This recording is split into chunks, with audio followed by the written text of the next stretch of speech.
Pak, ngomong di sini tentang kemacetan. Saya tinggal di Serpong, Pak, di Serpong. Hari ini saya ke Rizal 45 menit, nggak macet Pak, tapi jam 5 pagi Pak. Pak, ini menarik sekali Pak.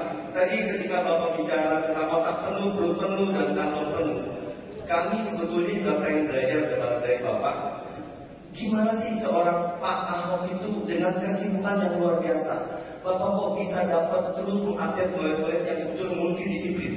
Tadi Bapak belajar juga mengetahui ini ilmu kejiwaan Bapak Ibu ya. Bapak bisa dapat itu. Bagaimana proses belajar Bapak? Apa yang Bapak lakukan? Bapaknya kan sibuk sekali Pak. Makanya saya di Jakarta itu lebih gampang jadi gubernur. Orang kayak sama saya lebih gampang jadi bupati di Belitung Timur apa jadi gubernur di Jakarta. Saya bilang lebih gampang Jakarta. Marah orang sama saya.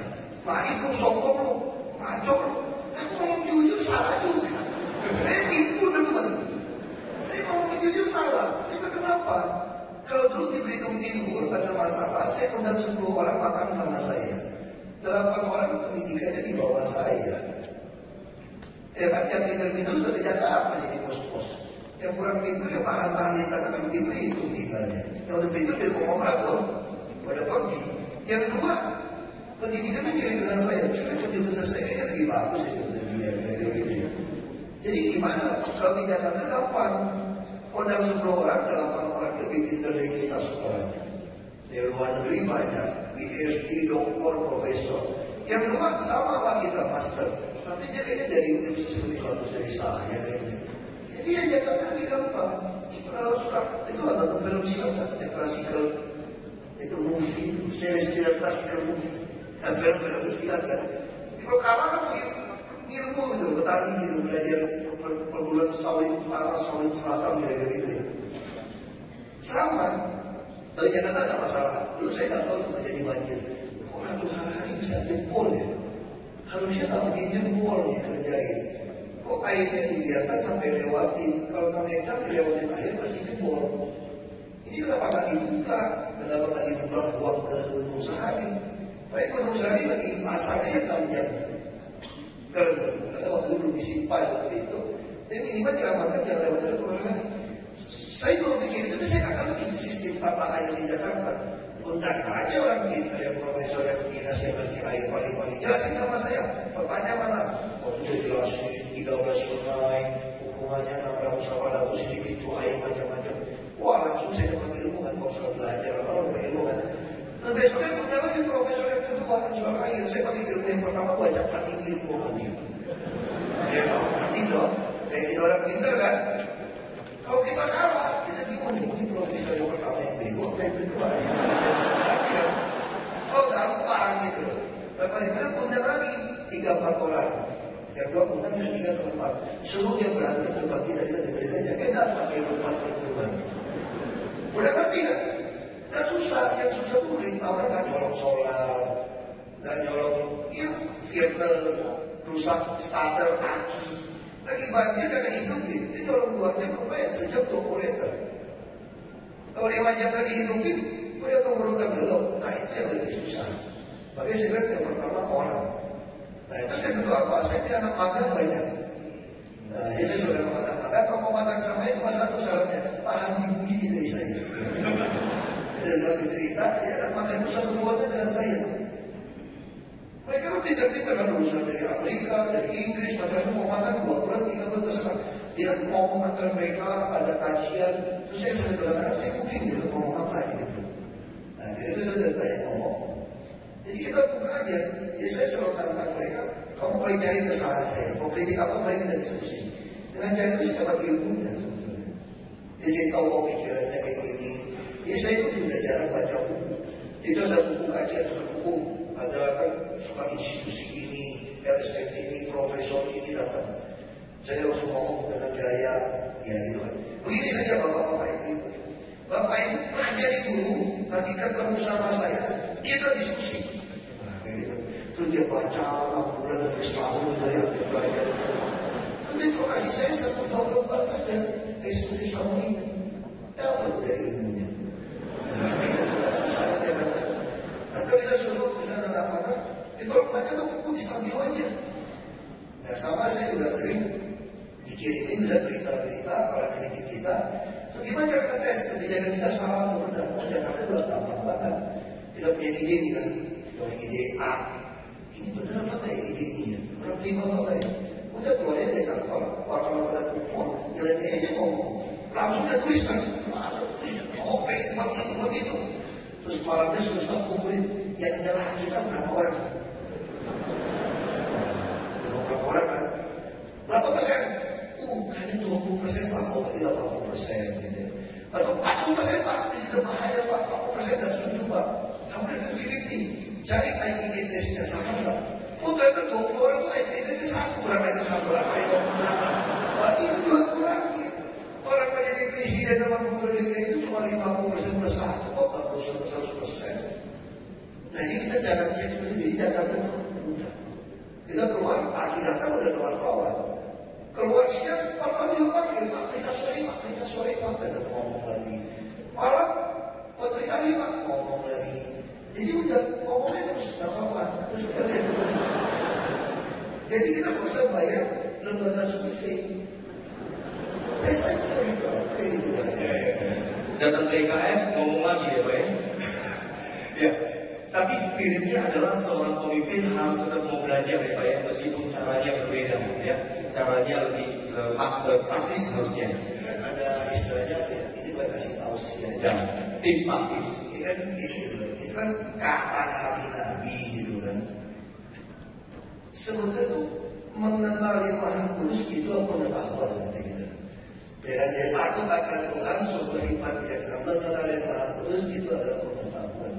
Nah kalau kita mengenali Maha Kudus kan juga sama dengan hari ini kan cerita Pak ya. Kalau Anda pengen dia sebelum Anda kenali diri Anda. Anda harus tahu apa kelebihan kekurangan Anda. Kalau Anda tidak tahu kekurangan Anda, ya tambahin gitu kan. Biasanya saya misalnya aku mau ngomong Inggris nggak pas ini, gitu ya, nggak pas gitu kan. Kalau saya ngomong bilang mau Inggris, depan Inggris, terus saya bilang anak-anak magang yang lulusan luar negeri, itu koreksi mau bilang pronunciation gitu ya. Saya koreksi dulu. Nah ini bisa, bos saya dulu BBM saya, tadi itu salah. Saya tidak mau ngomong wicked, saya ngomongnya week, bukan week itu memang wicked gitu ya. Nah dia kasih tahu, jadi kita ngerti.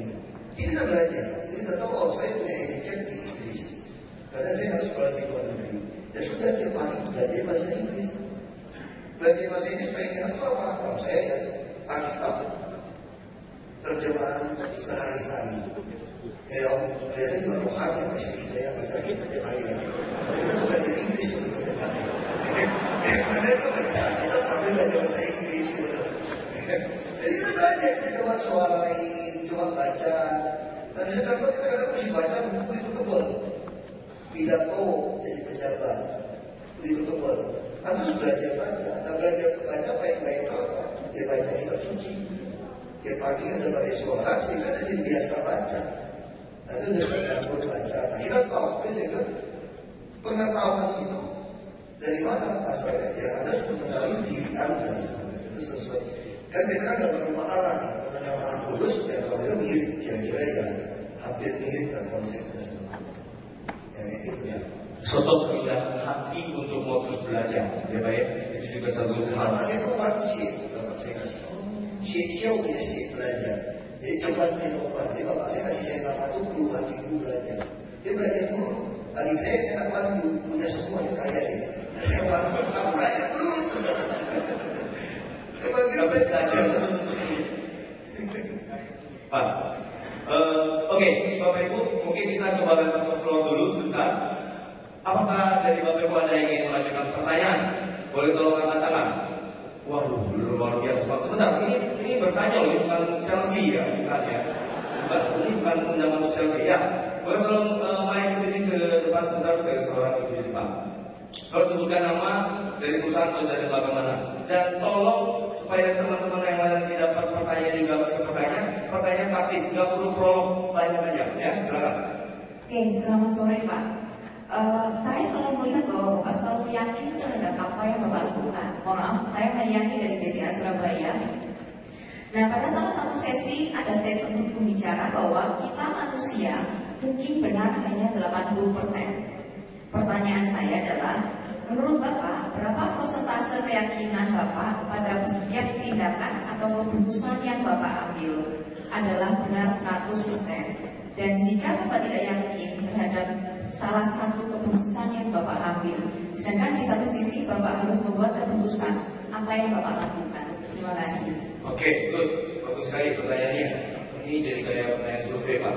Kalau Bapak ambil keputusan, berapa yakin confidence level? Cuma data statistik secara saya, jadi ada confidence level gitu. Berapa persen Bapak yakin? Oke, itu dulu satu.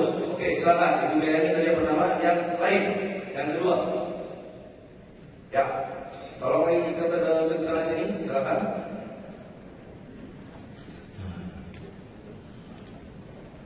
Selamat sore. Saya dari BCA, nama saya Saudara Siombing, sudah jelas dari Bapak ya Pak ya. Yang saya soroti adalah beberapa pemimpin di negara ini Pak, yang saya kenal yang cukup berani sampai saat ini adalah Pak Ahok. Saya mau tanya Pak, sebenarnya terus terang Pak, kalau saya dikejar-kejar FBI, walaupun dari Bapak katanya berani, saya takut Pak. Tapi kalau yang saya takut ya, yang saya lihat selama ini tidak ada ketakutan. Sebenarnya ketakutan itu kan ada dua jenis. Satu dari sisi fisik, artinya dibully. Satu lagi dari politik, Pak. Kalau saya lihat begitu tegarnya siapapun lawan politik dari Bapak itu bisa dikalahkan. Yang saya amati Pak ya, itu sepertinya gimana Pak? Bapak gak stres, bisa dianggap terus. Termasuk preman-preman yang politik itu Pak ya. Itu bagaimana caranya Pak? Kenapa Bapak sampai saat ini masih bertahan terus dan bisa menghadapi itu dengan tenang menurut saya? Itu kiatnya gimana Pak? Kalau ada mungkin 100 saja Pak ya, seperti Pak Ahok di negara ini, mungkin negara Indonesia ini bisa langsung maju Pak. Terima kasih. Oke, ini pertanyaan kedua. Oke, kita ambil pertanyaan pertama 3 pertanyaan dulu. Oke, 3 pertanyaan.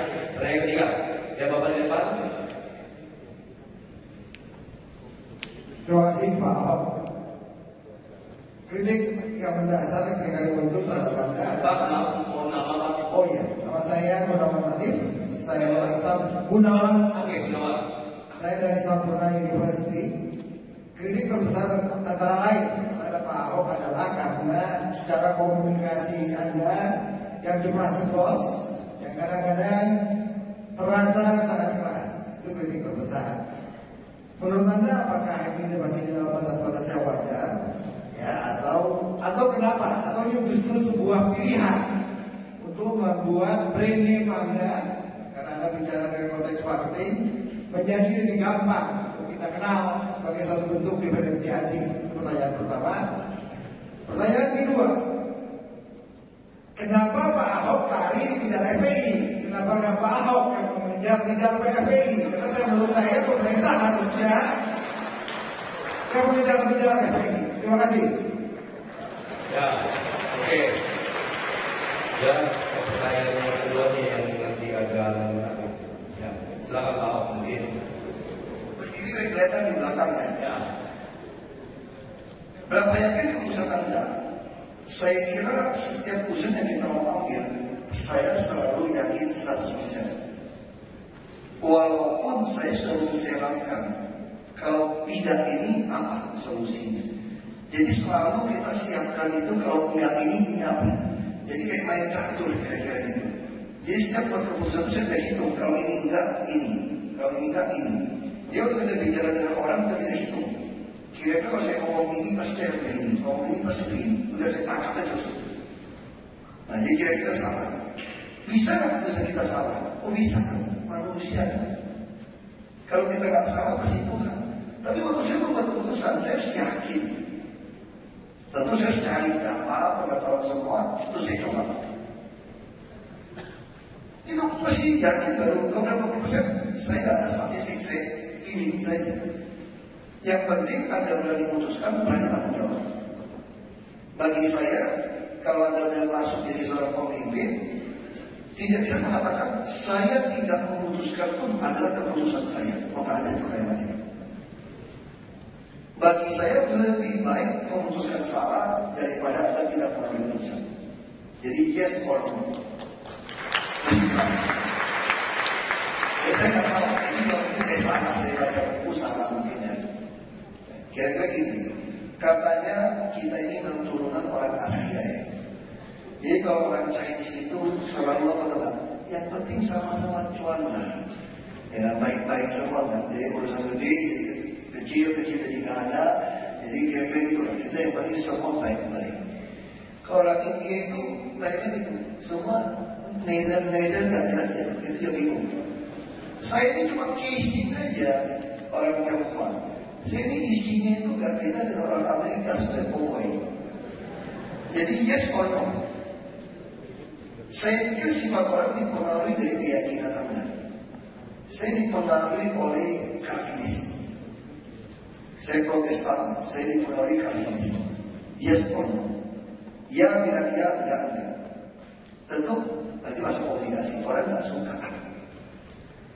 Kita politisi itu mesti berpikir dong, mesti ngambil hati orang seperti apa ya. Kalau salah kan kita udah ada planning B. Kalau ini salah ini, kalau ini sama kan kalau saya mengeluarkan KJP kita pikir bantu orang bisa dapetin uang. Jadi tolong, kita nggak berkorban gitu. Ya sudah, nggak boleh ngambil. Naik bus nggak bisa, ya udah naik bus. Nggak usah bayar juga, tapi nggak boleh ngambil duit. Nah, itu seperti itu kita pikir. Bisa perumahan, rumah susun. Dijualin semua. Kita kasih di sini, jualin ke orang. Balik lagi KTP. Udah saya kunci. KTP masih alamat yang sama. Masih main juga KTP. Mesti membuat rekening bank. Rekening bank jadi kartu identitas. Kalau dia masih bohong, saya minta DPI. Nah, jadi saya udah hitung. Kalau dia bohong ini gini, bohong ini gini. Nah, kita juga udah membayangkan. Waktu kita buat perusahaan A, pasti kan cari akal untuk ngelak kayak begitu. Misal contoh, saya punya dulu kan kita outsourcing. Semua wilayah itu bayar swasta bayar bukan sampah. Ini sampah diangkut dari air ke atas 800 miliar setahun. Sampah penuh semua sungai. Katanya kuotanya habis ini kurang ajar. Suruh beli mobil nggak mau, saya mau mobil 400 miliar. Buang sampah di tanah kita 400 miliar. Kurang ajar, sampah 1,2 triliun. Belum lagi yang nyambung buang ke sungai. Dan caranya gimana? Ya kita stop. Lalu dia ngajak, kalau Pak stop tadi semua sungai penuh sampah. Emang kau pikirin? Nah saya tidak tahu. Keputusan saya pasti akan penuh sampah. Tidak apa-apa. Orang Jakarta cuma lupa kok. Kalau 2012 akhir penuh sampah semua orang sudah lupa sekarang. Seluruh perintah utama penuh sampah. Tidak apa-apa. Jadi bagi orang dia kan bisa salah, tapi kita yakin ini bisa diselesaikan. Cuma butuh waktu, kira-kira gitu ya. Nah jadi harus kalau nggak yakin ya nggak usah putusin. Kalau kamu nggak yakin, tanya sama orang lebih pintar. Itu pelajaran dari bapak saya. Makanya saya dari kecil tidak pernah berteman dengan sebaya sama saya. Sorry saja, itu sama begonya bang gue dapat teman-teman. Kira-kira gitu ya. Kita lebih sering teman-teman yang lebih tua. Karena itu pengalaman tua, bodohnya dia dulu tua kita nggak bisa ngalamin kan. Orang tua suka cerita, dulu saya gitu. Kalau yang muda-muda maunya nanti. Orang tua nggak dulu. Dulu gitu, dulu gitu. Ya udah jangan lakukan kesalahannya lagi. Jadi penasehat yang banyak menentukan tanda menang perang sebetulnya. Jadi kalau ada ragu-ragu jangan putusan. Panggil orang-orang panik kita ada dengerin terus putusin. Udah yakin kira-kira dia mau dia berdebat, anda yang putuskan. Nah kira-kira menurut saya seperti itu. Salah atau benar aku juga nggak tahu. Banyak salahnya juga kalau saya ngomong. Yang penting kerjain aja. Gimana supaya takut gitu ya?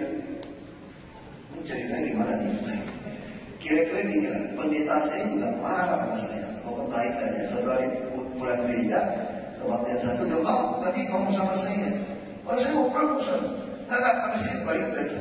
Saya ngomong sama kamu, begitu ketemu dia kata gini, jangan terlalu berani, nanti bahaya, kata gitu. Terus saya, bosan, pendeta pernah ingat gak cerita? Yang ada nenek-nenek naik kapal di tengah laut, jatuh ke tengah laut, nggak ada yang mau nolongin, anak muda terjun nolongin itu nenek-nenek. Begitu naik ke atas, semua tepuk tangan, anak muda ini berani, hebat. Begitu naik ke kapal, anak muda tanya, siapa yang jorongin gua tadi? Begitu jatuh ke laut. Nah, ya saya bilang, Pak Pendeta ini juga yang salah satu yang jorongin saya, tiba-tiba jadi wagu. Nah, saya tetap baru kecemplung, saya ngamatin diri, ya sekalian buat nenek-nenek. Tidak apa-apa lah, dinaikin juga kan. Ya banyak belum nasi itu. Karena orang berani, nggak ada yang berani Pak sebenarnya Pak. Orang Batak, orang Tiongkok, apa yang cuan orang itu. Kalau masih cuan dia kasih uang aja. Satu musuh itu kebanyakan 1000 teman kurang. pepatah Tiongkok. Saya dimarahin dulu. Kau ingat ya, orang Tiongkok ada ngomong loh. 1000 teman kurang, 1 musuh kebanyakan. Mohon maaf kok, musuh saya udah 1000, tambah 1 nggak ada artinya. Kalau musuhnya 0 tambah 1 iya gitu loh. Ya udah 1000 tambah 1000 yang mirip-mirip aja, yang cuma 1 saya bilang. Ya masalah berani. Ini kira-kira gini lah. Saya gereja itu ada gunanya juga dengan pendeta khotbah adalah bahwa kita vaksin sendiri-sendiri. Emangnya kekuatan kita bisa menambah hidup kita lebih lama? Tidak juga. Jadi kalau kita khawatir kita mati bisa membuat tidak mati, yang hari kita khawatir. Nah, kira-kira itu cara hibur kita gitu ya. Berarti kata firman Tuhan, mati adalah keuntungan. Buat kita baik versinya. Kenapa mati adalah keuntungan? Kalau saya diizinkan Tuhan mati muda, Bapak Ibu nggak pernah lihat muka peot gua lagi gagal-gagalnya nih. 100 kotak katakan 2 hari tapi muka saya. Coba lihat muka Buski, nggak tahu tuh kaki nenek-nenek apa kakinya. Merit Monroe, nggak pernah tahu muka nenek-neneknya. Itu keuntungan orang yang diizinkan mati muda sebenarnya. Nah, jadi ada untungnya juga kan. Nah, saya bilang sama istri saya, sekarang rumah ibu saja orang ke Belitung mau mampir ke rumah saya, pengen tahu rumah Ahok yang mana enak. Jangan-jangan kalau saya diizinkan mati di kuburan, orang juga pengen tahu kuburan Ahok yang mana. Destination wisata, tulis destination.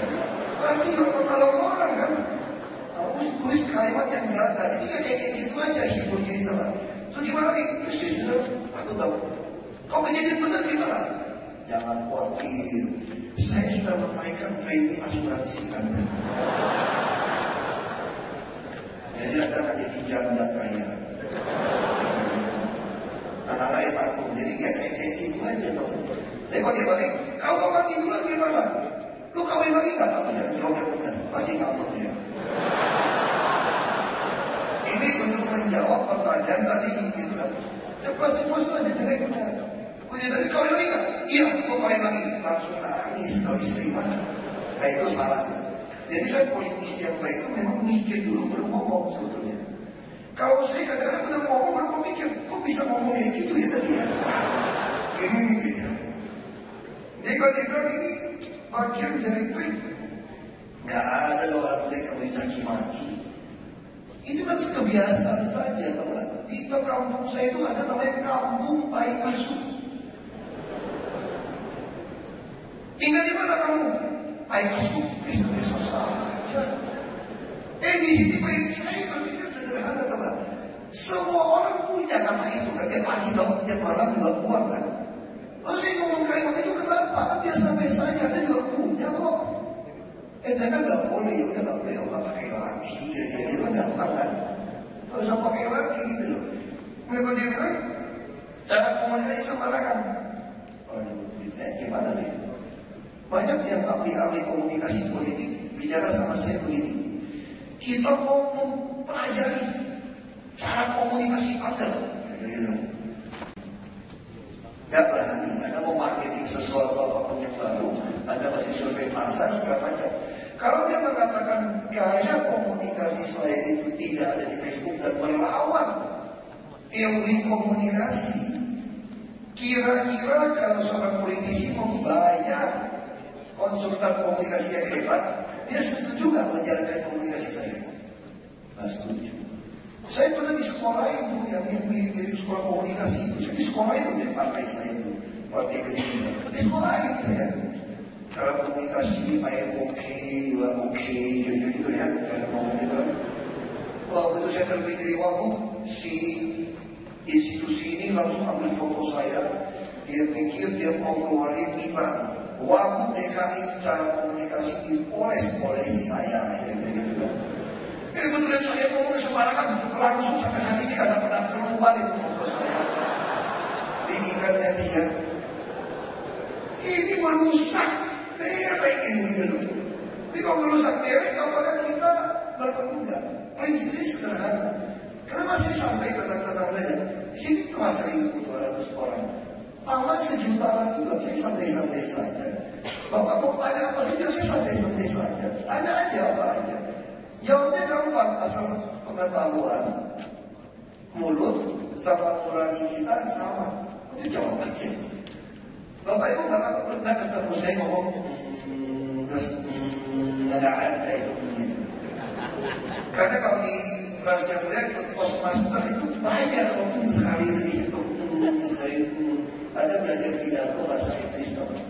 Ada program dari Inggris atau apa postmaster atau belajar pidato bahasa Inggris. Kalau tak atau diam denda 1.000 dulu bayar. Dia nggak boleh bukan. Anda nggak mungkin kalau Anda tuh nggak sempat mikir. Jadi apa yang dari pengetahuan Anda, nurani Anda sampaikan. Nah saya kira itu cara komunikasi saya yang saya punya. Nah, saya nggak mau pusing, Anda mau menganggap siapa, tapi saya sampaikan ini adalah kebenaran. Menurut saya ini kebenaran. Lalu kenapa Anda lari dari FPI, tidak kejar-kejar FPI? Nah ini saya menggunakan hukum positif. Kalau saya kejar-kejar dia, saya yang salah. Kalau dia kejar-kejar saya, bukan baik. Ya kayak gitu. Apa ini kejar-kejar dia? Itu teman kejar-kejar kita. Saya makanya dalam polisi dia, pasti itu beberapa orang yang dalam itu kita hajar gitu kan. Jadi jangan ditulis ya, wartawan dari kata. Jadi wartawan pengen teman dan saya bicara di seminar. Karena habis ngomong perlu mikir, itu bahayanya aja. Terima kasih. Ya, oke, terima kasih. Luar biasa. Nah, tadi ketika Bapak mengatakan bahwa sebetulnya Bapak biasanya bicara dulu baru pikir, tapi saya percaya sebetulnya banyak sekali Bapak pikirkan. Kalau kemarin dalam pembukaan di acara ini, Presiden kami Pak Yahya Setiawan berkata bahwa kabinet sekarang sebetulnya kabinet kerja, yaitu kabinet berpikir dan bekerja. Nah, kalau mau tahu Pak, dari kesibukan Bapak itu, sebetulnya kapan sih sebetulnya waktu Bapak yang terbanyak untuk berpikir untuk pesta Bapak apa untuk jadi inspirasi juga buat teman-teman di sini Pak, buat para pengusaha dan juga di sini. Saya kira waktu terbaik kita adalah waktu bangun pagi, karena masih segar. Jadi yang paling high kita itu waktu bangun pagi sebetulnya. Makanya saya selalu usahakan bangun setengah 5 pagi. Ya atau waktu kalau kerja, aku paling suka duduk di toilet agak lama sebenarnya. Ya saya nggak ada ruangan kan, tapi cuma apa kan ya? Kalau ruangan nggak bisa mikir, kalau di toilet itu bisa mikir gitu. Nah ini paling enak nih. Ini kalau apa aja ya, orang laki kita suka berdiri kan, berdiri susah mikir, duduk paling enak mikir gitu. Berada yang kita ini gitu kan. Nah itu juga waktu orang yang bisa duduk, kita sama juga yang kita mikir. Nah saya kira waktu itu paling enak pagi. Saya pengen suka kalau pagi-pagi itu ya sambil olahraga tuh mikir gitu. Olahraga juga nggak usah jalan, nggak usah yang aneh-aneh. Yang murah-murah saja, senang jantung, kan yang jantung kuat gitu kan. Otot jantung, otot kaki, otot perut, otot tangan, gitu aja, otot leher, gitu aja udah. Terus kita mikir, sambil mikirin apa. Lalu di mobil juga, sebetulnya tuh komentar orang juga mikir. Saya suka baca dari orang lain. Nah saya sebenarnya nggak gitu suka naik mobil itu putar musik sebetulnya. Atau putar musiknya saya ngerti lagunya, jadi nyanyi dalam hati saya repot gitu. Pengen aku lagunya tidak ada tahu dia mau apa asal dunia aja. Terus oke, saya lebih suka diem sebetulnya, diem aja. Pulang kalau malam kecapean, nggak suka diem aja. Pengen aku kalau pagi. Kalau pagi ada duduk, mikir, ada sesuatu, ada catat. Ya ada baca, ada duduk mikir, baca berita, apa macam-macam.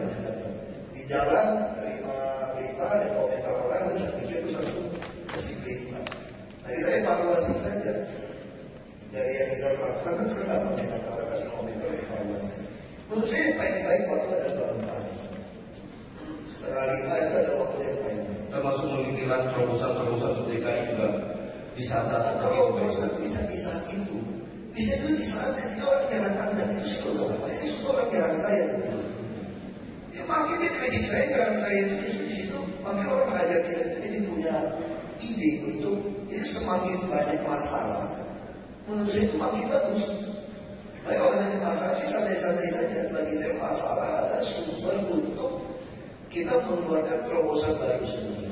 Datang misalnya Pak Doi datang, ini Pak ternyata tidak bisa KTP-nya dipakai untuk seperti yang Bapak pikirkan gitu. Lalu gimana? Caranya gimana? Tadi ada masalah nih. Terus saya dengerin kan, Dia punya solusi, baik saya tambahin saya punya ide ini. Sama kayak smart city kami juga punya masalah banyak. Jadi orang kritik saya baca, saya harus mikir. Jika di dalam kritik kita ada masalah buat kita, itu ada kesempatan kita untuk mengeluarkan ide dan solusi. Jadi justru di dalam krisis itu malah ada kesempatan. Karena saya cari tiba-tiba.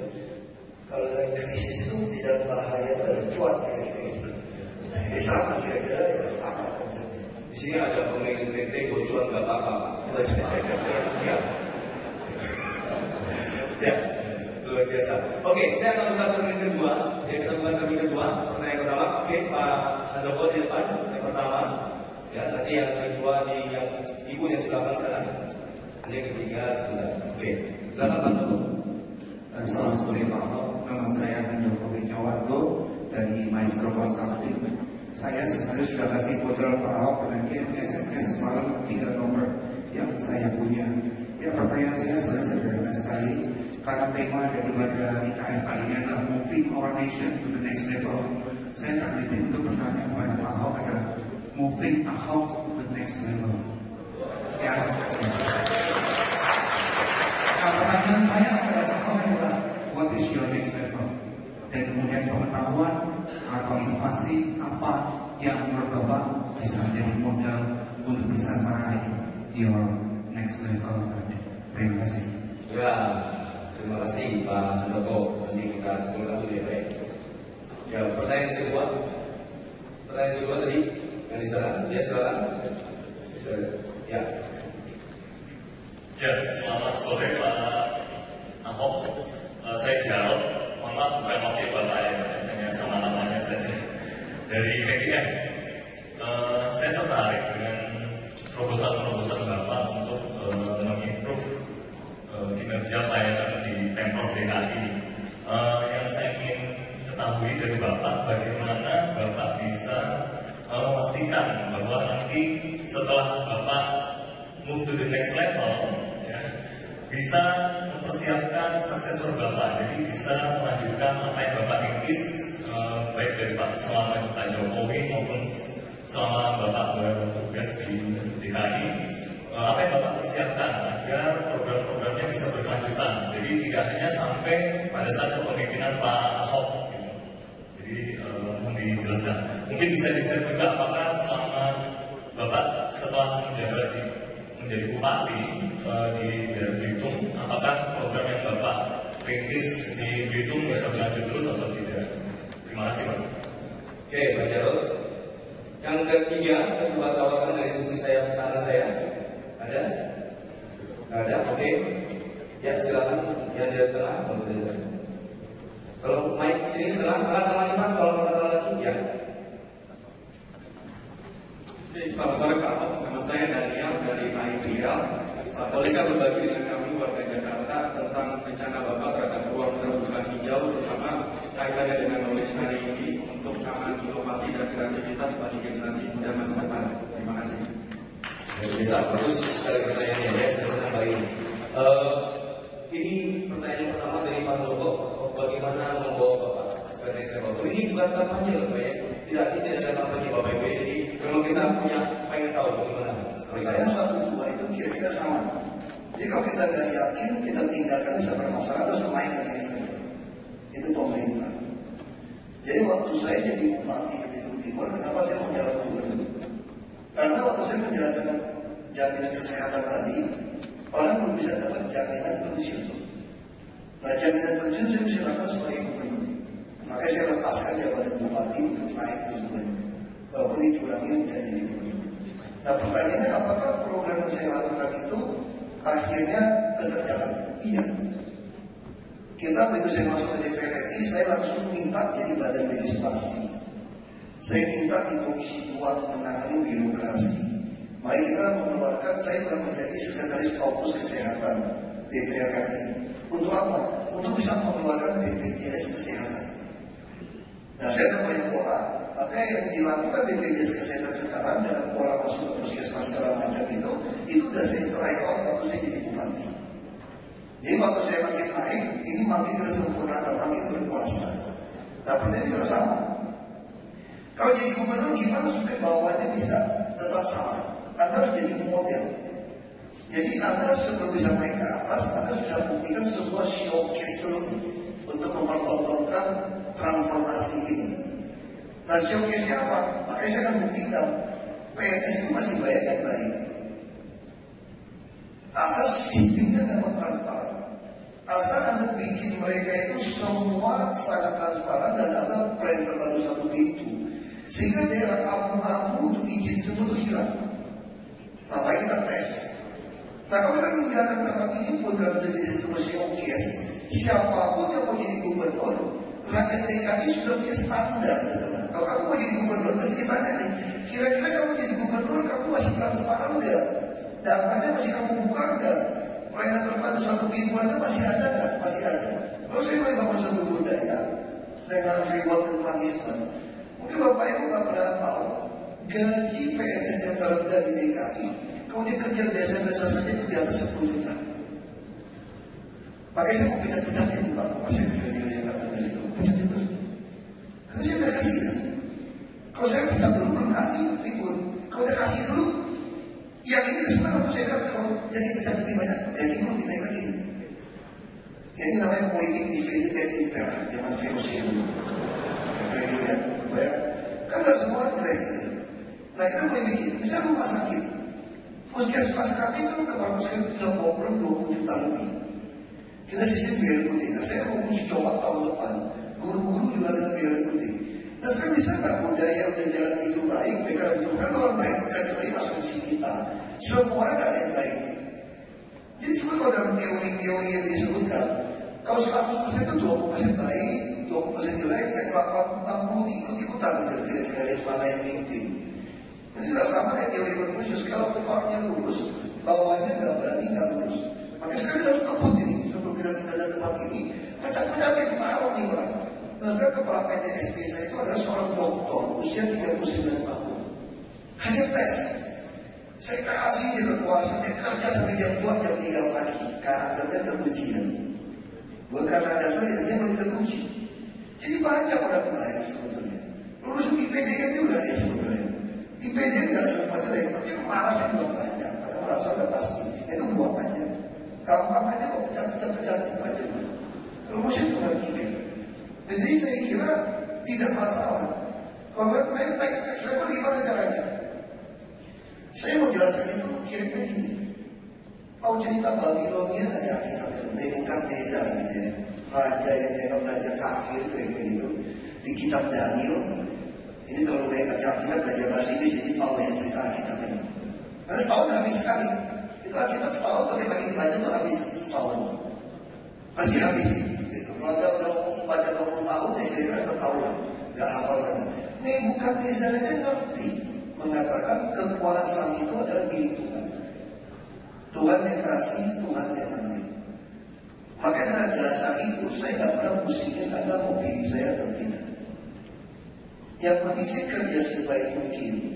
Kalau Anda tidak punya kepentingan, Anda tidak rasis.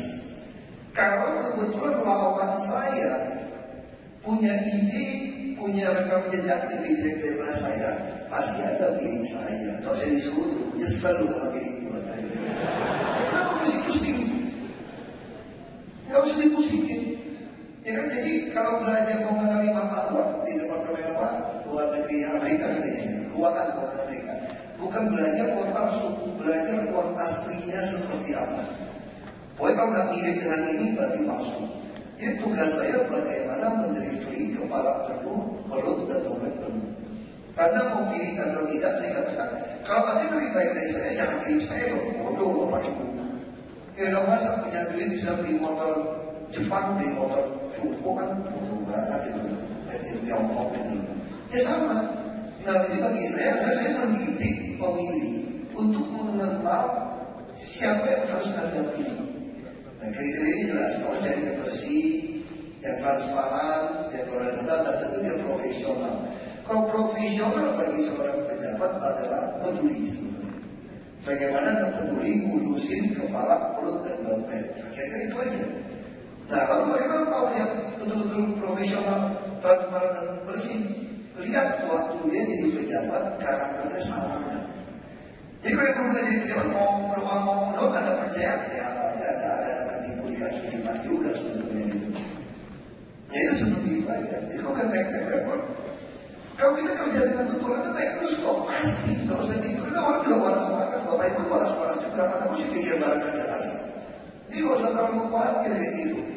itu susah mau cari orang pekerja keras agak tolong pagi sampai malam kerja. Ya kan kalau yang lebih baik cari lagi yang kerja 24 jam. Saya sih enggak, jam 9 pulang saya.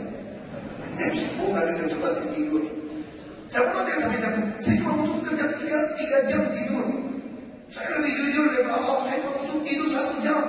24 jam melayani kalian. Wah, kalau betul terbukti ya dia dong yang beri saya. Kalau saya mau enggak mau tidur, sorry aja. Kalau ada 24 jam besok pagi bangun baru boleh berita apa. Karena nggak sanggup kita kira-kira gitu. Ya saya kira Pak, menjawab next level itu seperti itu. Nanti pertanyaannya gini, itu juga udah nyala BPJS itu awal. Saya ada bupati pertama yang tanda-tanda seluruh warga dijamin. Asal mau masuk puskesmas dan kelas 3, makanya saya bayar 50% premi. Dealnya seperti itu. Dan sekarang kita lakukan juga tidak capai. Bagaimana rancangan ruang terbuka hijau? Mungkin saudara nggak pernah dengar RPTRA ya? Ruang publik terpadu ramah anak. Nah jadi RPTRA kami itu gini, ini juga pengetahuan filosofi. Kita dapat RPTRA seperti ini. RPTRA kami ini sederhana. Saya belum tahu di sini juga bisa lihat. Ada kampungan saya, di sini ada. Di situ, di sini ada. Kita memang suka lihat jauh-jauh itu, kita tidak lihat ini. Itu biasa. Jadi RPTRA-nya konsepnya ini. Ini juga dari pengetahuan Tiongkok kuno. Tiap-tiap keluarga punya kitab yang susah dibaca. Ini perkataan kuno. Lalu kita terjemahkan, tiap-tiap keluarga punya kesusahan masing-masing. Ini pertama. Karena itu, semua keluarga Jakarta yang menengah ke bawah, yang tidak mampu harus memiliki komunitas untuk sharing dan caring, berbagi dan memperhatikan. Namun sharing dan caring komunitas dia butuh tempat. Nah tempat ini akan dinamakan RPTRA, ruang publik terpadu ramah anak. Kenapa terpadu? Kenapa ramah anak? Karena pemerintah pusat buat aturan, mesti buat taman ramah anak. Itu adalah umpamanya ramah anak. Karena ini bukan ramah anak, ini ramah dari kandungan janin sampai nenek-nenek kakek-kakek sudah ini. Kita lakukan seperti itu. Nah, kenapa? Hasil survei juga mengatakan tingkat kebahagiaan orang tidak ditentukan oleh berapa sering Anda makan, tapi berapa lama Anda menikmati sebuah taman. Nah, lalu kita melihat situasi di masyarakat. Kalau keluarga yang agak miskin, nggak mampu, punya babysitter nggak? Atau punya yang tua-tua babysitter itu nggak tahu lah. Karena dia untuk ngantar kaki neneknya, kadang-kadang sebagai kursi roda, kadang-kadang kursi roda, seluruh cucunya. Cucunya sampai di mama, stres dengan mainan. Maka kami melakukan mapping sosial kerjasama universitas. Jadi orang suka berpikir saya kalah, ya saya nggak kalah loh, saya bayar itu universitas. Karena kalau mapping sosial mapping ke kampung ini pelajari kira-kira dari ibu hamil sampai kakek nenek itu demennya apa di kampung ini. Lalu kita rumuskan maunya apa. Mau musik kita berikan alat musik, mau olahraga futsal kita siapkan, mau basket mau badminton kita siapkan. Tapi standar pasti ada ini, pasti ada perpustakaan, mau pengajian kita siapkan. Lalu kita juga menyiapkan dia bisnis, itu punya PKK namanya. Ilmu dagang tadi kan, Anda bisa bersaing. Kalau Anda berhitung murah baik, kita kerjasama dengan produsen langsung pabrik. Untuk bisa membantu ibu-ibu di belajar dagang. Dia bisa kasih dia buka kelompok, dia bisa bersaing dengan minimarket tadi sebetulnya. Karena dia subsidi lebih baik. Nah kita atur, kita pikirkan semua itu. Lalu bagaimana tuh anak-anak kreasi?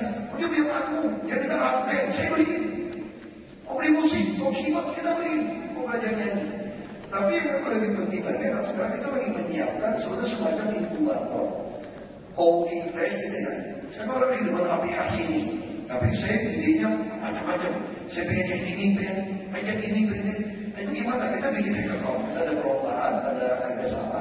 Saya lagi menyiapkan di lantai 3 balai kota. Itu ruang command center.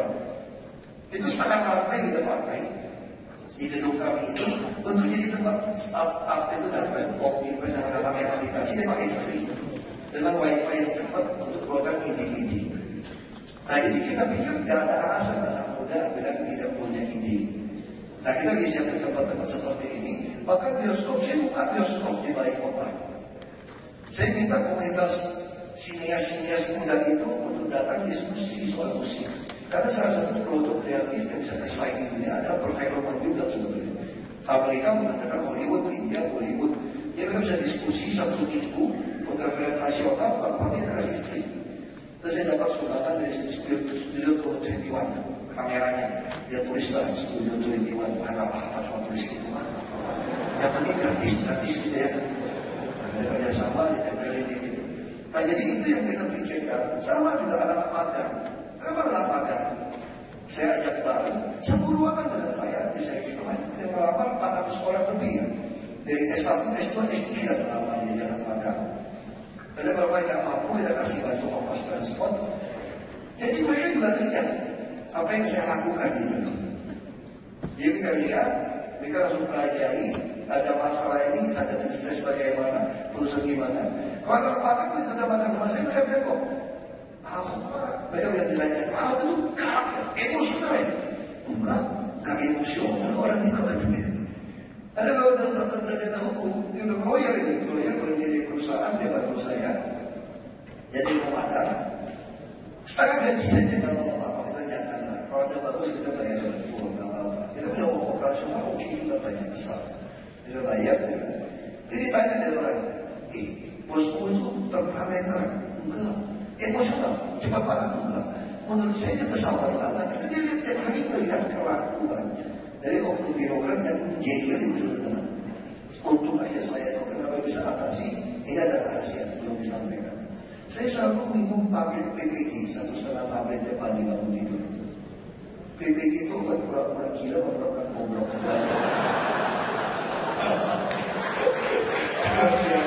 Banyak sekali tadi kesempatan itu seperti orang yang di depan itu kuntilanak jadi Pak. Kalau di depan ini tarik. Pak, satu pertanyaan dari saya jadi makin penasaran dengan bagaimana sih cara Bapak ketika tadi pertanyaan Pak Joko ketika mau mengembangkan tim Pak. Sedikit apa sih sebelum kiat-kiat Bapak? Mana yang lebih penting menurut Bapak? Apakah Bapak mendorong mindset dulu sehingga terjadi perubahan, ada motivasi, atau Bapak membangun kompetensi, atau malah governance dulu ya Bapak perbaiki sehingga ke depan birokrasi di DKI Jakarta makin baik Pak? Kalau di DKI itu sudah ada beda. Kompetensi sudah ada di dalam birokrasi.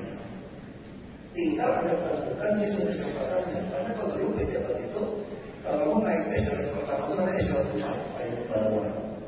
Dari eselon 4 terus naik eselon 3 ke 2 terus ke 1. Dulu selalu berlaku kalau dari eselon 4 goblok pun tentu di eselon 4. Syukur-syukur naik 3 jadi yang bapak staff ini tidak bisa naik. Padahal potensinya besar. Saya lakukan kalau kamu tak baik sampai ke staff itu.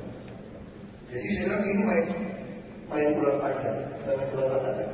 Kokoh itu, dia bisa naik tangga, bisa kena ekor, sudah gitu. Jadi PKI sekarang itu bisa disuruh buat tiba-tiba ngobrol. Kalau ngobrol gitu, saya sudah kali ketemu Pak, jadi ke ngobrol itu kan, saya juga terpaham, saya bisa balas sambil bersyukur, terima kasih. Tapi ada begitu susah dalam posisi lagi. Kalau PPG tadi ya Pak? Ya enggak susah, ada masih susah dong. Tapi ya Pak Aku baru dia kreatif itu terus tes. Kita punya stok banyak sekali yang bagus-bagus.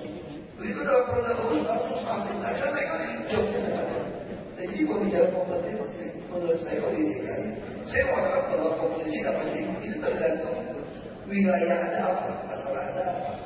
Ada bisa badan, bisa kota-kota itu. Kalau kompetensi ya, kalau ada kompetensi ada turun aja. Kalau yang handal aja banyak orang yang kompeten untuk masuk. Kalau di dalamnya semua ada juga sama. Bisa saya pilih di rumah ada kacau. Kita mengatakan ini rumput teknis. Rumput teknis masih diisi oleh di situ. Ada gedung dan perumahan. Jadi kita juga harus berani mengubah sistem. Ketika ada memperbaiki sesuatu menurut saya. Sekarang kalau masih kotor, ini rumput teknis. Kenapa orang kita ada gedung Pak? Terus kita masih perumahan, masih ada yang ngerti insinyur berapa? Saya tanya kepada dia. Kamu kalau bangun rumah itu, kamu kasihnya kepada insinyur bukan? Bangun rumah sama siapa? Arsitek. Yang borok siapa? Kontraktor. Sama. Nenek saya dan semua juga bisa sebagai anak rumah yang pakai kontraktor berapa duit dia bayar. Ya kalau itu yang saya butuhkan apa? Untuk perbaiki gedung dan rumah di DKI. Insinyur sipil atau orang punya hati? Orang sosial saya bilang.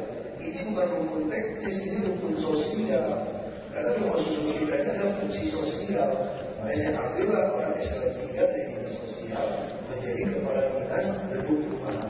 Oh dia bilang, saya kan bukan insinyur. Aku juga cuma injak rem, aku juga injak rem, bukan insinyur sama.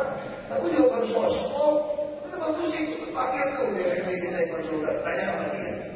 Saya juga konsultan, yang penting ibu berani gak? Yang muslim, saya katakan semua. Kalau enggak, ibu saya takut. Jadi 3 naik kedua itu bisa tolong dia loh. Jadi kamu ini udah saya start sendiri. Anda bisa naik bertahan, asal Anda ganti potong yang bawah. Udah seminggu kasih tahu saya mana yang gak becus semua. Bila kamu ngomong sama dia, kenapa dia gak becus? Kamu pakai itu udah tahu punya saya. Gak disewain, masih bikin KTP, alamat yang sama, suruh buka rekening bank. Kalau dia lama lakukan, pasti dia ada maksud yang baik. Daripada dia maksud yang baik, kita aja langsung semua. Kalau sekarang pecat gimana? Ya udah beri lagi nanti. Ambil kesimpulan dalam satu saya. Untuk bukan lupa Bapak Ibu Bapak Ahok yang datang dari situasinya hari ini. Pak, mungkin di bagian akhir dari rangkaian talk show sore ini ada nggak tips atau mungkin pesan-pesan dari Bapak? Karena yang hadir di sini ini adalah para pengusaha, pemimpin juga Pak. Berapa ya? Kalau pesan jelas, umum KTP. Coba kalau katakan DKI.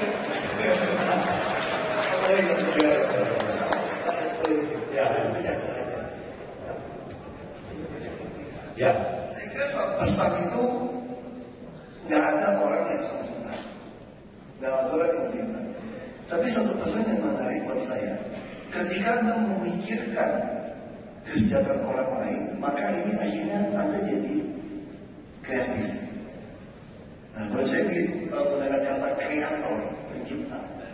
Anda kalau pengen kreatif adalah orang yang memikirkan sesuatu di luar akal yang ada. Nah, kalau sudah ada, bukan kreatif namanya. Anda melakukan sesuatu yang di luar yang orang tahu, namanya kreatif. Kalau Anda mau kreatif, maka Anda harus nempel kepada kreator.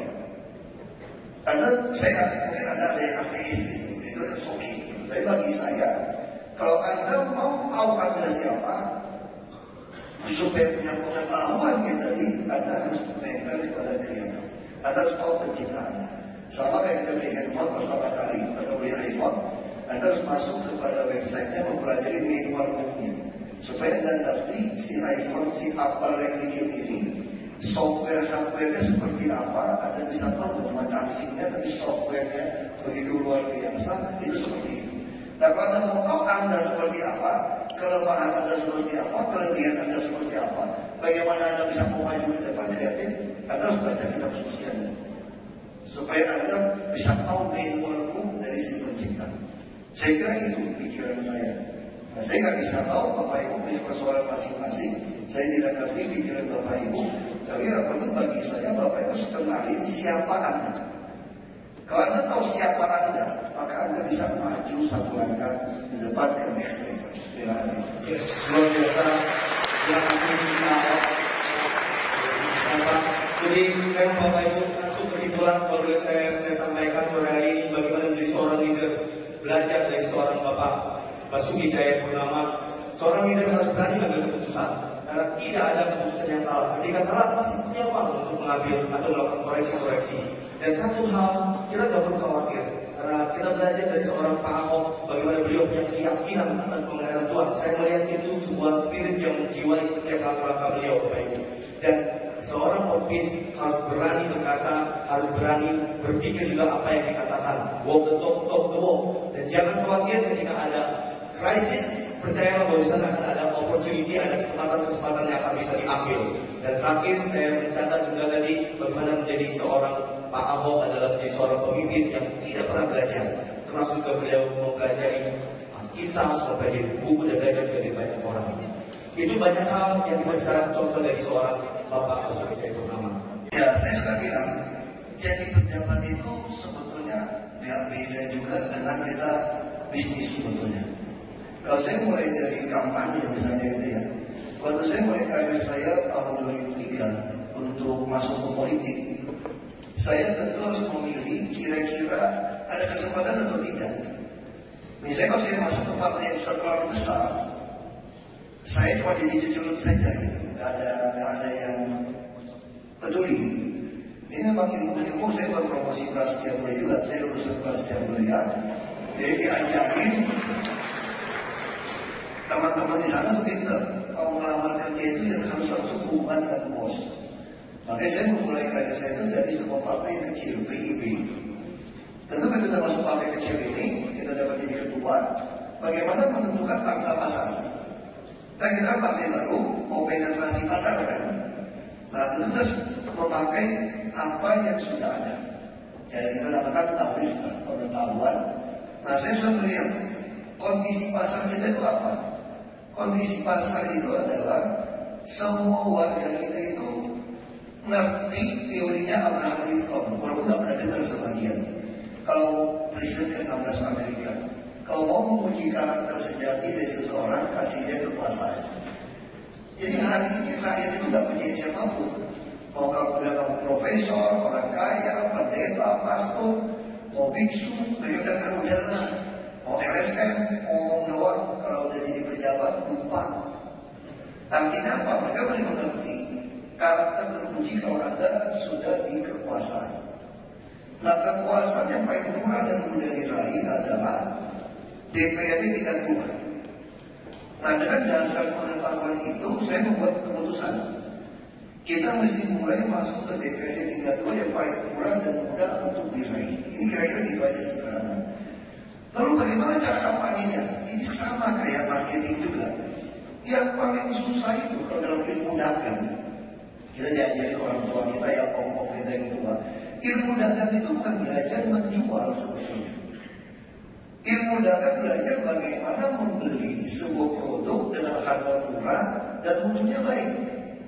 Kalau Anda bisa mendapatkan memproduksi barang dengan murah, mutu baik, Anda kurang pintar menjual pun Anda ya lumayan bisa jualan gitu.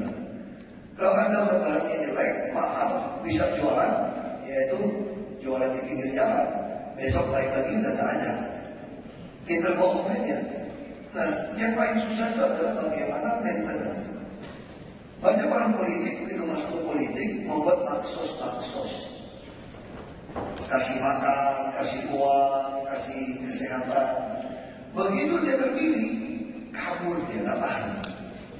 Karena dia dapat minta lebih banyak dan dia nggak pernah tahu siapa yang milih dia. Semua mengaku milih dia. Nah karena saya tahu kondisi seperti ini, nah saya balik. Mungkin semua yang belajar ilmu marketing pernah dengar cerita orang dikirim jualan sepatu di Afrika yang belum ada sepatu waktu itu ya. Begitu dia lihat ada pakai sepatu dia langsung pulang. Tapi berapa tahun dikirim kemudian, begitu ada yang sama dia telepon, kirim semua sepatu. Loh, kan aku udah pakai sepatu belum? Justru kita mesti ngajarin mereka pakai sepatu. Kalau semua orang yang datang dipakai sepatu kita ajarin, mau sepatu model apapun laku, kira-kira sama. Nah jadi saya berpikir untuk masuk ke politik, bagaimana mengajari rakyat itu buat milih orang yang benar, buat milih orang dikirim ke dalam untuk memperjuangkan haknya. Nah apa yang diperjuangkan jadi seorang politisi nggak susah sebetulnya. Kita hanya memperjuangkan kepalanya penuh, perutnya penuh, dompetnya penuh, itu aja sebetulnya. Jadi tugas seorang pejabat itu adalah membuat penuh kepala, perut, dompet.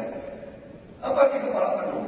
Ya dari sisi pendidikannya, budaya, agama, tingkat kebahagiaannya, semua ada di kepala. Kalau perut penuh, ya sehat, kira-kira gitulah, bisa makan banyak, kira-kira gitu ya. Kalau dompet penuh, kita tahu itu urusannya adalah daya beli. Nah dalam posisi seperti itu, saya mulai mendidik mereka. Kamu jangan pilih orang yang nggak bisa dihubungi. Nah saya boleh membuat kartu nama pada nomor handphone. Ini kamu kalau ada apa-apa, SMS ke saya. Langsung pada minta pulsa dong Pak, 5.000 gitu ya. Pasti kan? Nah kalau kita mau mendidik, kita mesti konsisten. Saya kira menjual sebuah produk juga mesti konsisten. Ketika berapa penetrasi pasar seperti ini, saya katakan tidak. Lalu Lalu dia mengatakan kami tidak mau memilih Anda. Ya sudah, nggak usah pilih. Nggak ada kok produk baru langsung menguasai seluruh pasar. Harus memulai dulu dari ya pasar ceruk. Ini marketnya harus masuk dulu. Kira-kira gitu lah ilmu marketing yang kita semua tahu ilmu marketing itu. Saya coba pindahkan ke politik. Nah, saya mulai dengan cara itu. Yang milih saya hanya 300 orang lebih. Karena sisa, saya nomor 1, duduklah saya di kursi DPRD. Waktu saya duduk di kursi DPRD, orang lain pikir udah menang. Wah, yang menang-menang gini-gini sama saya. Kalau dia menang hebat, saya cuma kursinya 1. Tapi permainan baru dimulai sebetulnya.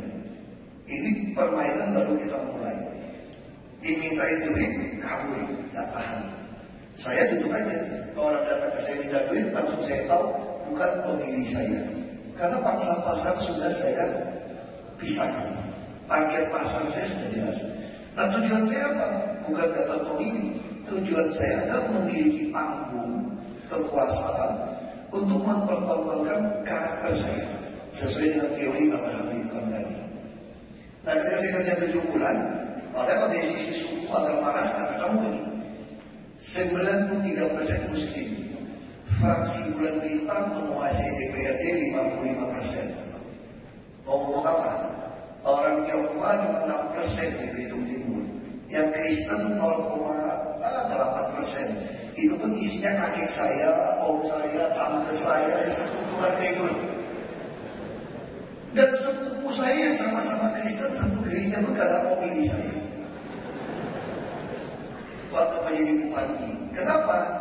Dia bilang, ini Ahok kaya, mau hantar. Kita mau ajak dia main, dia tidak mau.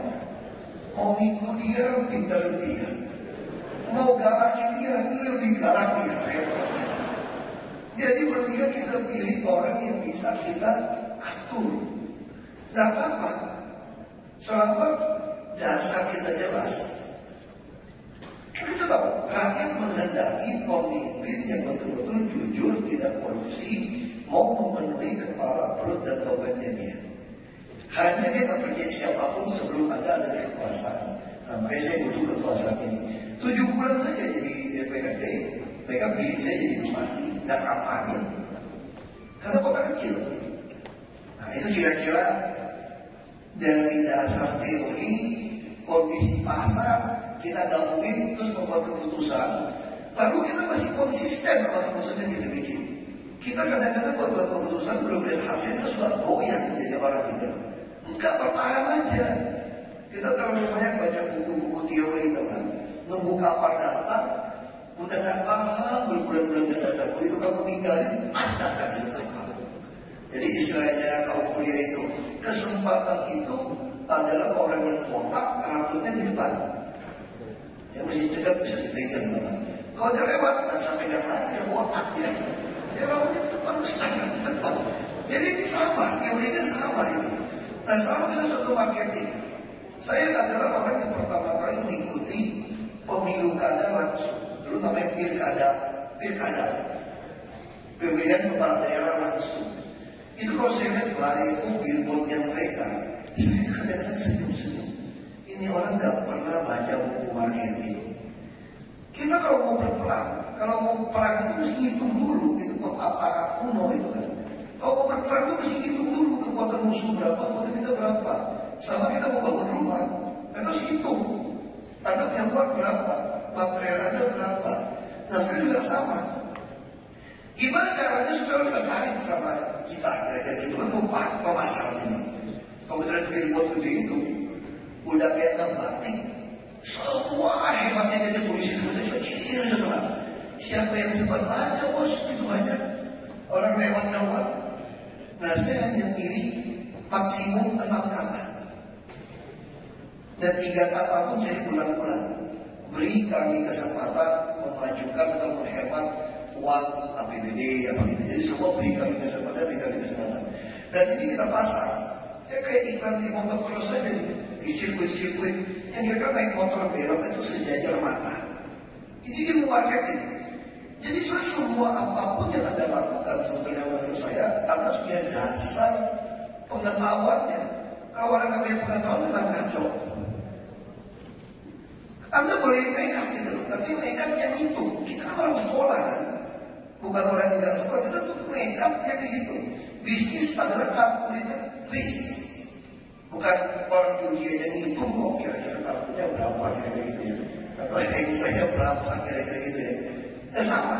Tapi kita masuk ke jadi pemerintah, kita fokus. Kita mulai fokus Jakarta. Orang mau kritik saya, gimana mengukurnya? Visi harus terukur. Saya setuju. Justru kalau bilang saya menjadi Jakarta modern hebat, apa mengukurnya gimana coba? Justru bagi saya sebenarnya visi yang paling betul itu adalah membangun manusia. Kepala, perut, dompet. Bagaimana cara mengukurnya? Ukurnya harus kita tanda supaya kita tahu nih kemajuan yang kita capai. Itu semua harus jelas. Itu ukur dengan indeks pembangunan manusia. Di situ bisa ketahuan berapa lama orang sekolah, berapa lama dia hidup, berapa daya beli dia. Nah kira-kira gitu ini. Jadi visinya harus terukur. Lu kalau untuk melaksanakan visinya apa misi utama? Kalau bisa tuh gampang beresin birokrasi karena orang yang kerja. Jadi birokrasi ini harus betul-betul profesional dan harus punya hati melayani. Saya katakan birokrasi kami itu harus punya mental seperti calo. Tapi seperti calo, tapi penampilan kantor harus kayak Bank BCA kira-kira gitu. Semuanya.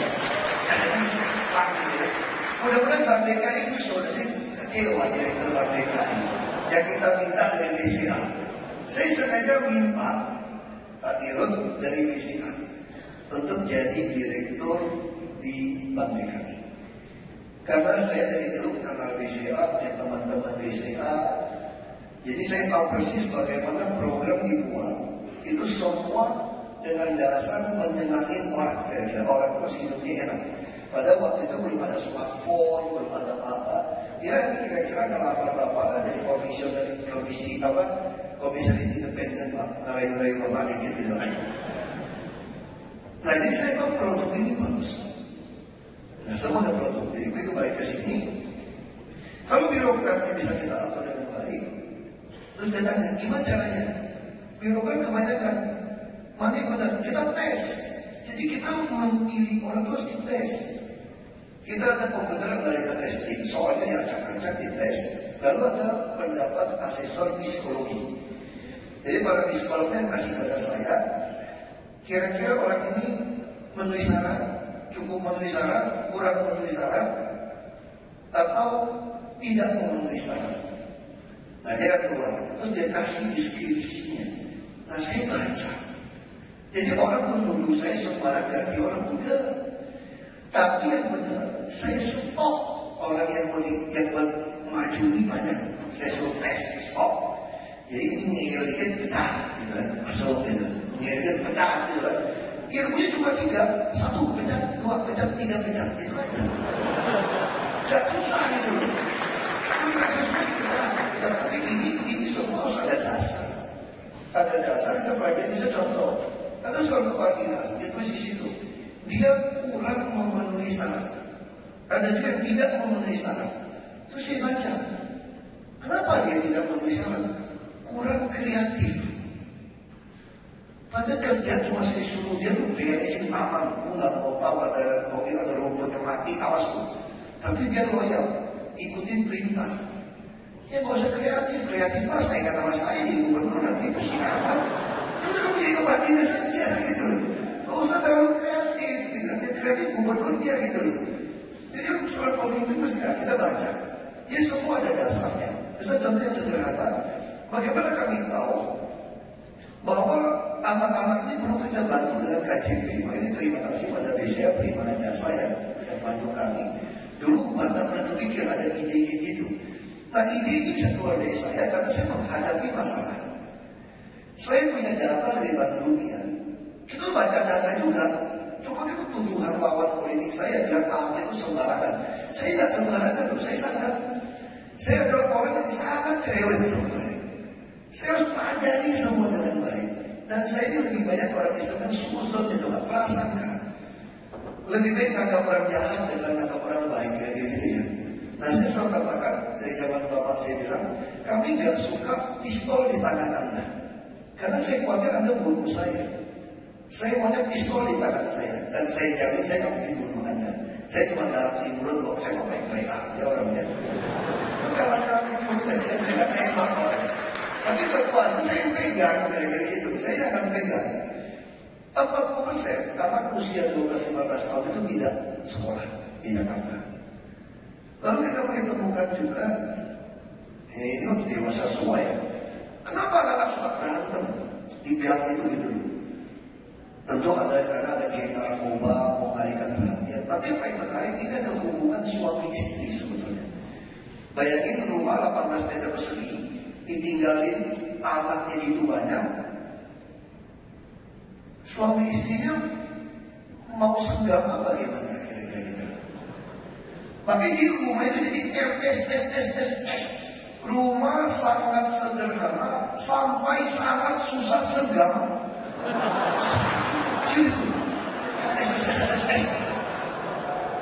Jadi caranya gimana? Anaknya disuruh keluar dari rumah. Main sana gitu loh. Makanya saya nggak tutup motel. Banyak orang butuh motel juga. Enak dia naik motor ya kan. Motel nggak usah ditutup. Soal penyalahgunaan urusan kedua. Jadi menolong orang yang rumahnya RS itu loh. Nah kita tahu dari mana? Data penelitian kampus. Kita ketemu mereka, kita dengerin. Oh kalau begitu rumah kita di Jakarta kita putuskan harus minimal 30 meter persegi. Jadi nggak ada lagi rusun kami yang di bawah 30 meter persegi. Kita sediakan, itu dasar hitungnya seperti itu. Lalu kita juga melihat hasil survei. Bagaimana menentukan UMP misalnya? UMP, upah minimum provinsi itu ditentukan hasil survei KHR, kemudian hidup layak, seorang lajang. Seorang lajang ini kira-kira 2,4 juta, 2,5 juta, sekarang 2,7 juta. Kita proyeksikan dengan inflasi. Tentu dia banyak, saya singkat aja banyak jauh ya. Kita hitung. Kenapa bisa 40% tidak sekolah? Kadang-kadang yang survei itu nggak bisa jawab juga. Hanya kan kemiskinan. Lalu kita teliti. Ini ada kesalahan konsep pemerintah. Dari data yang ada, kita datang rapat, ternyata garis kemiskinan. Kayaknya bulletnya harus di bahasa Indonesia kan?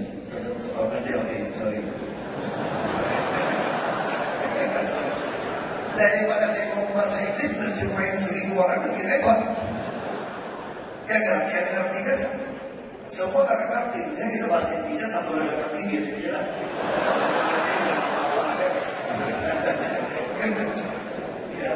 Ya saya kasih itu, tapi kan disuruh cerita, dia gak ngerti kita cerita apa. Jadi kita dapatkan, ternyata garis kemiskinan dibuat dari pemerintah itu adalah 2.500 kalori. Kalau 2.500 kalori kita terjemahkan ke uang, itu kira-kira hanya 453.000 per bulan. Jadi orang yang hidup di atas garis 453.000 dianggap di atas garis kemiskinan. Masuk akal kan? Tapi ini terjadi. Angka kemiskinan di Jakarta hanya di bawah 4%. Lalu yang boleh mendapatkan bantuan kartu Jakarta Pintar, kartu Jakarta Sehat itu ada yang di bawah garis miskin. Yang terjadi apa di Jakarta? Semua orang sakit nggak berani ke rumah sakit karena dia nggak kategori miskin. Lalu dia mesti minta surat keterangan tidak mampu. Lalu rumah sakit bagaimana tahu dia tidak mampu? Ini semua kita teliti, tidak wawancara. Saya wawancara sama dokternya. Ada satu dokter jawabnya keren banget ini dokter. Apa dokternya sekarang suka marah-marah kalau sindir-sindir dia gitu. Jadi udah saya akan jadi dirut juga sekarang. Saya tanya sama dia, ini bingung, saya tanya sama dia, bagaimana Anda membedakan orang miskin dan orang kaya yang masih dapat SKTM, surat keterangan tidak mampu? Ini jawabnya dengan santai, saya kaget juga. Oh gampang Pak, namanya di mana? Kita kasih resep saja sama yang sakit, terus kita monitor. Kalau besok nggak ditebus obatnya bagi dia miskin, mana jalannya? Keburu modal dulu kan. Kalau sakitnya juga gimana? Nah makanya kita mendorong. Nah dari pengetahuan seperti ini, saya mulai ngerti. Saya juga punya KTP dari Belitung. Bagaimana cara membedakan orang miskin dan orang kaya? Kasih kartu, dibeli kartu kita, ditembak, KTP ditembak, kartu dapat, operasi jantung di harapan kita 120 juta, dia nyokong orang kita 20 juta, dapat kartu kita, dia bayar, dan tinggal di duit merasa hotel di Semiti, berapa aja kan? Nah masih cuan, 100 juta. Akhirnya kita tukar. Cara ubahnya gampang. Ini juga ilmu kejiwaan aja. Mau gak orang kaya datang ke puskesmas? Hampir gak mau. Cek kehamilan, cek kesehatan, hampir gak mau. Terus kalau dirujuk, di kamu kalau mau dapat gratis, saya gak peduli Anda siapa, punya kartu atau enggak, asal mau masuk ke puskesmas, gak usah bayar. Terus kalau sakit, dirujuk ke rumah sakit, Anda hanya boleh pakai yang kelas 3. Kenapa kelas 3? Satu kamar tidur, 10 ranjang, satu kamar mandi. Tengah malam bangun, sebelah udah dibawa keluar, karena pulang ke akhirat duluan. Stres tuh. Stres kan? Stres. Terus susternya malas tengah malam. Ada kencingnya, spraynya, baunya mau diberesin. Karena bisa tidur kita malam itu gitu. Karena sebelah lewat. Nah jadi kami membuat perbedaan dengan cara itu. Jadi kalau Anda mau dapatkan fasilitas kami, selain kartu mesti lewat puskesmas, masuk ke sini. Nah kita balik lagi soal anak sekolah. Kalau dia punya 3 anak, dia taruh tes lagi. Kita lihat di sekolah negeri. Sekolah negeri ini rata-rata orang-orang itu yang masuk menengah ke atas. Jadi sekolah negeri kami ibadah juga. Kalau dulu saya sekolah, orang tua teman-teman saya itu rata-rata nggak sarjana. Tapi hari ini anak-anak yang sekolah, orang tua sarjana. Dia lebih pintar daripada guru. Akhirnya mereka merasa guru ini anak bego itu, nggak pintar. Dia mulai komite, pakai guru lesnya ngajar. Ini guru keenakan nggak usah ngajar, dibayar gaji dengan mahal. Lalu dites. Karena orang miskin, bapak saya suka kemarin saya begini. Kalau saya dapat juara 2 atau juara 1 ya, bapak saya sudah begini. Kamu tuh kurang pintar sebetulnya, lebih pintar temanmu yang juara 2, juara 3, anak kampung itu. Oh kenapa? Kamu bangun pagi-pagi gak minum susu, telur, keju, coklat, roti. Ini temanmu tuh kadang makan singkong. Minum teh pun gak manis, gak ada manisnya. Kamu buku gitu banyak. Karena fasilitas kamu ada les, ada apa? Tentu kamu lebih pintar daripada. Tentu ada anak yang tidak makan baik juga pintar, tapi satu gitu dari ratusan ribu, dari juta. Jadi sekolah kami yang begitu tidak bayar, begitu dites, anak yang miskin tidak kursus, gizi tidak baik, itu kalah nilainya. Begitu dia kerja sekolah, dia mulai cari sekolah swasta yang harus bayar 250.000, 300.000, gurunya juga gak jelas, yayasan juga gak jelas. Anak ini butuh 800.000 kira-kira kalau SMA sebulan. Nah kalau gaji 2,7 juta punya 2-3 anak segitu bisa sekolah anaknya? Nggak bisa. Nah disitulah kami mulai mengeluarkan kartu Jakarta Pintar. Tapi mengeluarkan Jakarta Pintar kalau miskin diembat mak bapaknya itu duit. Ya tadi kontan. Wah saya berpikir kalau begitu dibatasi saja. Maka saya baru kita ngomong prima jasa ya, Antoni ngomong-ngomong, baru saya ngerti sistem ATM kita nggak bisa membatasi duit dengan jumlah yang ini. Jadi saya keluarkan ide saya belum tentu bisa diaplikasikan. Tapi minimal ketika ide saya ada masalah ini, saya keluarkan putusan ini, ada masalah ya udah kita temukan, cari. Bikin pesawat ke bulan aja bolak-balik bisa kok, masa cuma urusan gitu nggak bisa sih bilang, harus dibiasakan. Butuh waktu nggak apa-apa kita tunggu. Nah ya kita putuskan kalau sistem bisa sudah nggak usah tarik kontak. Lalu teknis bagaimana? Terus kita belum siap, udah nggak usah bayar. Seluruh pelajar melihat KJP nggak usah bayar naik bus. Ini bagian subsidi. Nah supaya anak-anak bisa sekolah harus saya membatasi kuota. 45% nilainya agak rendah pun dia harus masuk. Nah ini kira-kira solusi. Kesehatan, pendidikan ini bagian yang penting. Ketiga tentu perumahan. Kita tentu kan banyak menggusur sungai-sungai, raja suka banjir macet, kita banjir macet kan gampang. Asal berani gusur 5.000 orang pindah. Jadi saya harus menyediakan, itu kan satu petak, itu ada 2 kakak, 3 kakak. Jadi saya sampai 2017 akan menyediakan 50.000 apartemen. Bahasa Inggrisnya dikira bukan musuh, low cost apartment, kira-kira gitu ya. Lebih keren dong, ini.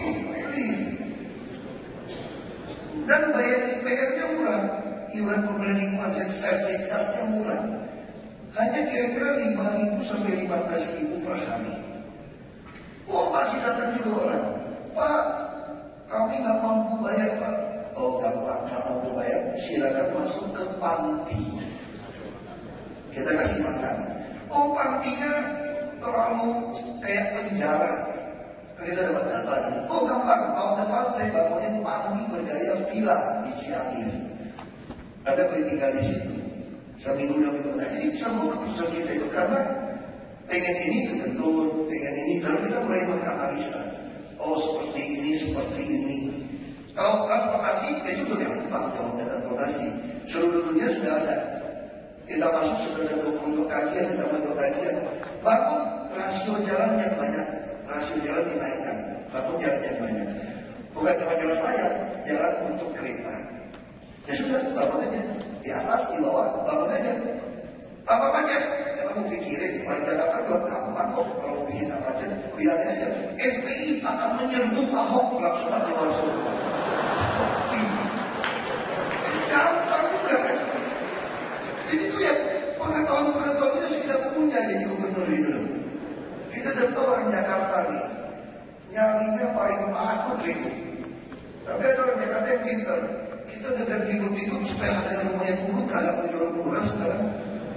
Nah, masih udah pintar dan belajar dari pengalaman kita. Sehingga udah berpikir yang terlalu banyak, tentu kita bisa cerita terlalu banyak.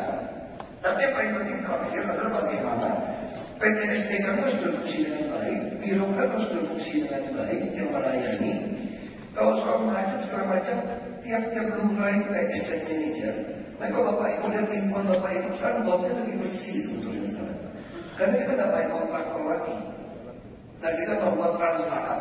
Jadi kuncinya itu kalau untuk mengatasi untuk tidak terjadi korupsi, dibuat setransparan mungkin semua data.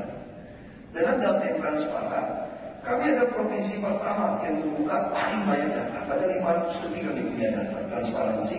Itu juga punya smart city. Saya bisa kontrol alat berat saya ada di mana. Dia kerja atau tidak, saya bisa lihat langsung di smart city. Hampir semua sungai saya pasang CCTV. Jadi saya bilang Pak Jokowi buat Bapak kan ada hitam, saya ada putih gitu ya. Kalau belusukannya ke Bapak, tapi saya hitam Pak. Lebih baik saya belusukan pasang CCTV saja, boleh di kantor aja enak. Ada bilang, kalau ada sampah nambah-nambah di sungai, saya langsung BBM kepada dinas kebersihan. Sungai di Istighfar itu kok ujungnya ada sampah. Lu kirim orang kantoran, itu saya foto di sistem. Itu dia kirim saya foto, sudah Pak. Nah, terus saya juga mau melibatkan masyarakat. Saya nggak mungkin buat ini semua. Kita juga ada clue, selesai kita ada clue. Itu aplikasi Bapak Ibu bisa melaporkan banyak hal kepada kami. Lalu itu lapor. Dia akan memberikan notifikasi kepada lurah dan camat kami, kepada si dinas yang bersangkutan. Kalau dia boleh kerjain jadi kuning, nah kalau merah itu baru lapor. Dia berapa menit? Dulu dia alasannya kami nggak tahu lokasinya, kita tidak sama sama Google Map. Langsung diklik lokasi, dia langsung keluar posisinya di mana. Lalu kalau kita kerjain jadi kuning, udah selesai jadi hijau. Ada yang tipu, ada juga yang coba-coba tipu gitu ya, gampang pecah, gitu kan? Gampang itu. Nah, yang terakhir laporin kepada kami, kita lihatin, kita kasih penghargaan, kita promosi. Ini sangat menolong. Jadi lurah camat sekarang itu harus kerja sangat keras. Karena masyarakat melaporkan, memfoto, mengirim pada kami, termasuk lalu lintas. Memang orang Jakarta harus lapor sampah sekarang nggak apa-apa, minimal nggak tumpuk. Nah, kita terus akan tambah dan segala macam. Kami sangat yakin Jakarta makin lamanya akan makin baik. Asal partisipasi masyarakat akan terus kepada kami. Apapun masalahnya, pasti ada solusi. Yang penting kita tahu masalahnya. Dan untungnya di Jakarta adalah semua masalah sudah jelas. Semua solusi sudah ada. Jadi dibutuhkan apa? Bukan otak, otot. Nggak usah terlalu pintar kalau jadi gubernur Jakarta. Yang penting kamu kakinya agak kenceng lah. Kalau dikejar KPI larinya masih kuat 5 menit. Ya dong, minimal kan di Uber 5 menit lari non-stop masih tahan. Otot jantung juga masih kuat gitu ya. Otot perut juga oke, dipukul sekali masih tahan lah kira-kira gitu. Kalau kata anak saya, memang intip dari anak saya. Apa juga mesti bertahan minimal 1 menit Pak. Pull up kartun. Kenapa? Kalau Bapak lari ke atap, diselamatin dari helikopter, dikasih tali, kan Bapak mesti gelantungan dulu. Jadi minimal 1 menit bisa sampai. Saya kira itu tipnya jadi gubernur DKI. Terima kasih. Nah,